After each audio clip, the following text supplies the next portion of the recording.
جو are T S کی جو کنٹروورسی سامنے آئی ہے although جتنا کوشش کی جا رہی تھی کہ اس الیکشنز کو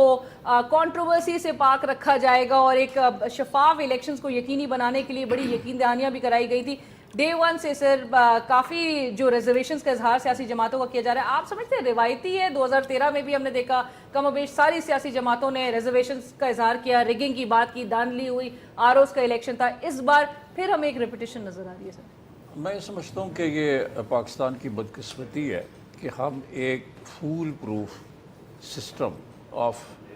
کنڈکٹنگ الیکشنز نہیں ایوالو کر سکے اوور دا لاسٹ 70 ڈیکیڈز.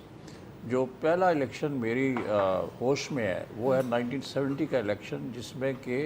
جس کے بارے میں کہا جاتا کہ مور اور لیس یہ ایک فیئر فری الیکشن تھا, لیکن اس کے نتیجے میں ملک ٹوٹ گیا. ایک طرف اس کے نتائج کو تسلیم نہیں کیا گیا, مجیب الرحمان جو ہیں وہ میجارٹی میں تھے اور وہ ایک ہسٹری ہے.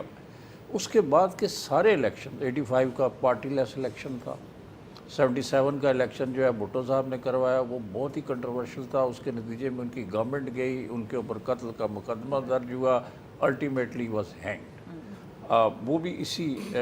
یہ جو سارا تنازع ہے یہ الیکشن سے چلا تھا, کیونکہ پی این اے پاکستان قومی اتحاد جو 9 پارٹیوں کا الائنس تھا, ان کا الزام یہ تھا کہ بھٹو صاحب نے ایک سسٹمیٹک ریگنگ کر کے پی این اے کے کینڈیڈیٹس کو ہرایا تھا. سبسیکوینٹلی 85 کا الیکشن کنٹروورشل تھا, اس میں پولیٹیکل پارٹیز نے پارٹیسپیٹ نہیں کیا کہ یہ ایک عامر جو ہے نان پارٹی بیسڈ الیکشن کروا رہے ہیں, مینیپولیٹڈ الیکشن ہے, ہم نہیں جائیں گے.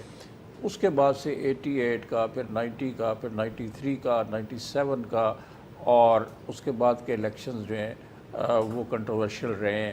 اور یہ الیکشن بھی انفارچونیٹلی کنٹروورشل ہے. اب اس میں اگر یہ جو آر ٹی ایس سسٹم ہے جس کی آپ نے بات کی ہے, اگر یہ ریلائبل نہیں تھا, اگر یہ ٹرسٹڈ نہیں تھا اور ٹرسٹڈ نہیں تھا تو اس کو انڈکٹ کرنے کی کیا ضرورت تھی؟ آپ روایتی انداز میں چلے جاتے,